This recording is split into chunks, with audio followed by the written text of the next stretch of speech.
சென்னை அண்ணா அறிவாலயத்தில் திமுக மாணவரணி செயலாளர் ராஜீவ் காந்தி செய்தியாளர்களை சந்தித்தார். அதனை நாம் பார்க்கலாம். ஆன்மூஸ் பல்கலைக்கழகம் கீழடி குறித்த 2500 ஆண்டுகளுக்கு முந்தைய மனிதனுடைய முக வடிவமைப்பை கொண்டு வந்து இவ்வளவு சான்றிதழ் அறிவியல் பூர்வமாக கொண்டு வந்த பிறகு மத்திய அரசினுடைய போக்கில் ஏதாவது மாற்றம் ஏற்படுகிறது? எனக்கு தெரிந்து தூங்குவோர் எழுப்பலாம், தூங்குவோர் நடிக்கிற பாஜகவுடைய RSS உறுப்பினர்களை தலைவர்கள் எழுப்ப முடியாது. கீழடி குறித்து நாங்கள் ஆய்வை வெளியிடுங்கள் என்று சொன்னால் இன்னும் ஆதாரத்தை கொடுக்கிறார்கள். நாங்கள் அதைத்தான் சொல்கிறோம். இந்தியாவில் நாங்கள் சொல்வது சிந்துவெளி சமவெளி என்கிற அந்த சிந்துவெளி சமவெளியில் பேசப்பட்ட மொழி தமிழ் ஒன்றாக இருக்கிறது என்று பெரும் மரியாதைக்குரிய தொல்லியல் ஆய்வாளர் எழுத்தாளர் பாலகிருஷ்ணன் எழுதுகிறார், பேசுகிறார், தரவுகள் நிரூபிக்கிறார்.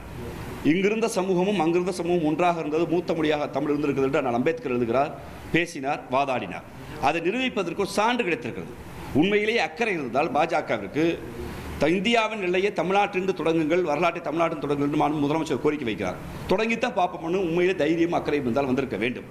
அப்படி ஏன் அவங்க மறுக்கிறாங்கன்னா 9 கட்ட ஆய்வுகளை 6 கட்ட ஆய்வுகளை தமிழ்நாடு அரசு தான் செய்திருக்கிறது.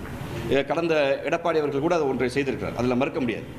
அவர் கீழடிக்கு போல, கீழடியை பார்க்கல, அவருக்கு தமிழர் துன்பம்னா என்னன்னு தெரியாது, தமிழ்னா என்னன்னு தெரியாது, திராவிடம் என்னன்னு தெரியாது. ஆனால் நிதி ஒதுக்கி செஞ்சார்.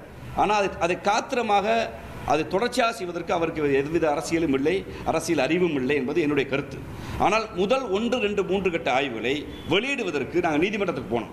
நீதிமன்றத்தில் போய் அதை வெளியிடுங்கள் மதுரை உயர்நீதிமன்றம் வெளியிட்டு உத்தரவுப்பட்டது. ஏன் இதுவரை வெளியிடலை? அப்போ உங்கள் நோக்கம் கீழடியை ஆய்வை வெளியிட்டால் உலகின் மூத்த மொழியில் ஒன்றாக தமிழ் கருதப்படும், தமிழ் த ஃப்ரைட் என்று நம்பப்படும். அது நிரூபிக்கப்பட்டால் தமிழர்களாகி நாங்கள் இந்தியாவுடைய பூர்வ குடிகள் என்கிற தன்மை நிரூபிக்கப்படும். இந்தியாவுடைய கடவுச்சீட்டில், இந்தியாவுடைய அதிகாரத்தில், இந்தியாவுடைய ஆட்சியில் அட்டவணை மொழிகள் எல்லா மொழிகளையும் சேருங்கள் என்று நாங்கள் கேட்கிற கோரிக்கை நியாயம் வந்துவிடும். எங்கள் அரசியல் கொள்கை அரசியல் சரி என்று, திராவிட முன்னேற்ற கழக அரசியல் சரி என்று மக்கள் மன்றத்தில் நிரூபிக்கப்பட்டு விட்டால் பாஜக இங்கு அரசியல் செய்ய முடியாது, அடிமைகளை விலைக்கு வாங்க முடியாது என்பதற்காக அவர்கள் தொடர்ச்சியாக மறுக்கிறார்கள். அவர் மறுத்து கொண்டு தான் இருப்பார்கள். காரணம், அவர்கள் தமிழர்களுக்கு விரோதி, தமிழுக்கு விரோதி, தமிழ்நாட்டுக்கு விரோதி. அது பாஜகவுடைய அரசியல். ட்ரெண்ட ஃப்ரெண்ட் ஆக்கிக்கோங்க. 2.5 கோடிக்கும் அதிகமான தந்தி டிவியின் சப்ஸ்கிரைபர்ஸ் அண்ட் ஃபாலோவர்ஸ் குடும்பத்துல நீங்களும் இணையுங்க.